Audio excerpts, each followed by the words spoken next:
Good morning, cover girls. Are you curious what is driving the massive consolidation in the dental industry and why this pattern has been taking off in the last 10 to 15 years? I want to highlight some of the headwinds that I think we're facing as an industry and also highlight some of the ADA data that was released last year. So in 2023, the ADA released some data that showed expenses rose higher than revenues in 2022. Those expenses rose so much to the fact that the average dentist in a private practice took a 7% haircut in 2023.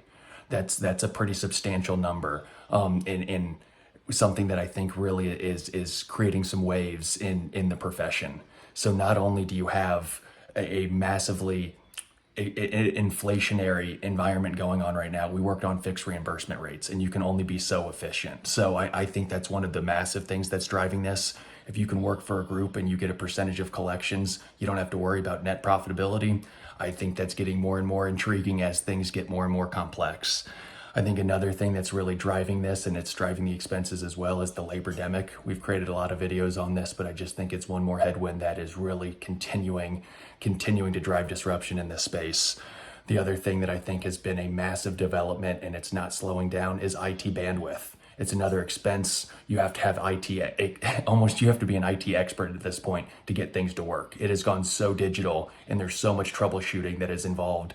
At Lad Dental Group, we have over 150 computers. That's just one bit of technology, and everybody knows how sensitive your internet can be, and without our dental management software, we cannot operate our practice. So it's something that people really have to consider, and it wears on you. It is a bandwidth constraint, absolutely. And the fourth headwind that I think kind of piggybacks on that notion is just overall burnout factor. It is so hard to be able to do and wear all of these hats while serving patients at the best of your ability. Patient care has to come first for any practice that wants to be successful. And I just think when there's too many things going on in an office, sometimes patient care has to take the back seat. And that's when I think the DSO market really is able to perform, and that's where the product market fit happens. I do think as we continue to move forward and more DSOs hit the market, there's going to be a differentiation between good DSOs and bad DSOs. And I think that's the new environment that we're going to find ourselves in.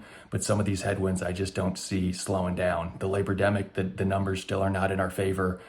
Dental insurance companies are not going to increase their reimbursement rates. They haven't since the 2000s. They don't care what inflation is. They're going to make us figure it out. So some of these things are going to make 2024 a very interesting year. And in my opinion, the consolidation train is going to just continue building speed.